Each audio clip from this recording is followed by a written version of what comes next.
മരീചിയിലേക്ക് എല്ലാവർക്കും സ്വാഗതം. ഇന്ന് ഞാൻ പറയാൻ പോകുന്നത് എൻ്റെ കൂട്ടുകാരൻ ഒരു സ്വാമിയുടെ കഥയാണ്.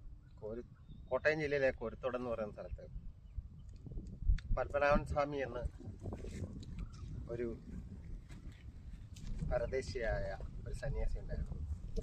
അദ്ദേഹം ഞങ്ങളുടെ കൂടെ ഒരു യാത്ര ചെയ്തപ്പോൾ അദ്ദേഹം ഞങ്ങൾ രണ്ടുപേരും ഒരു വീട്ടിൽ ചെന്നു. അപ്പോൾ ഒരു വല്യമ്മ, 17 വയസ്സുള്ള ഒരു വല്യമ്മച്ചി അദ്ദേഹത്തിന് ചായ കൊടുത്തു.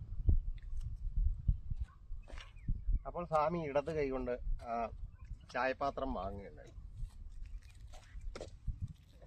പക്ഷേ അതാ വല്യമ്മച്ചിക്ക് ഇഷ്ടപ്പെട്ടില്ല. വല്യമ്മച്ചി ആ അരിശം ഉള്ളിൽ വെച്ചുകൊണ്ട് എന്തൊക്കെയോ വലിയ കഥകളൊക്കെ സ്വാമി പറഞ്ഞപ്പോൾ സ്വാമിയുടെ പറഞ്ഞു, സ്വാമി എവിടുത്തെ സ്വാമിയാണ്? സ്വാമി ഇടത് കൈ കൊണ്ടല്ലേ അത് വാങ്ങിയത്? ചായ കഴിക്കാനുള്ള ഭക്ഷണമല്ലേ?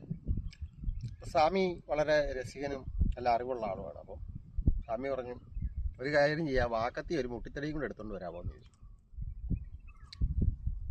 അതിനകത്തിനാ സ്വാമി? അല്ല, നമ്മുടെ വെല്ലുമ്മച്ചിയുടെ ഇടത്തെ കൈ കൊള്ളത്തില്ല, അതുകൊണ്ട് ഇടത്തെ കൈ നമുക്ക് വെട്ടിക്കളഞ്ഞേക്കാം.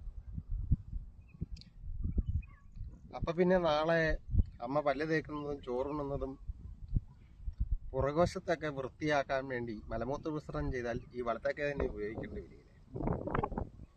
അപ്പോൾ അതിൽ നിന്ന് നമ്മൾ എന്താണ് മനസ്സിലാക്കേണ്ടത്? ഒരാൾക്ക് ദക്ഷിണ കൊടുക്കണമെങ്കിലും കാലിൽ തൊട്ടുകൊള്ളണമെങ്കിലും അതുപോലെ തന്നെ ദൈവത്തിന് മുന്നിൽ പോയി പ്രാർത്ഥിക്കണമെങ്കിലും ഈ കൊള്ളരുതാത്തവനും കൂടെ കൂടിച്ചേരുമ്പോഴേ കൊള്ളരുതാന്നവൻ ഏറ്റവും ശ്രേഷ്ഠനാകുകയുള്ളൂ. കൊള്ളരുതാത്തവരെ ചേർത്ത് പിടിക്കുമ്പോഴാണ് എല്ലാവരും ശ്രേഷ്ഠരാകുന്നത്. കൊള്ളരുതാത്തവരെ തള്ളിക്കളയാൻ വേണ്ടിയല്ല നമ്മളിവിടേക്ക് വന്നിരിക്കുന്നത്, കൊള്ളരുതാത്തവരെ ചേർത്ത് പിടിക്കുവാൻ വേണ്ടിയാണ്. ശരിയല്ലേ? ക്രിസ്തുദേവൻ പറഞ്ഞതുപോലെ. മറ്റൊരു വിഷയമായി വീണ്ടും കാണാം.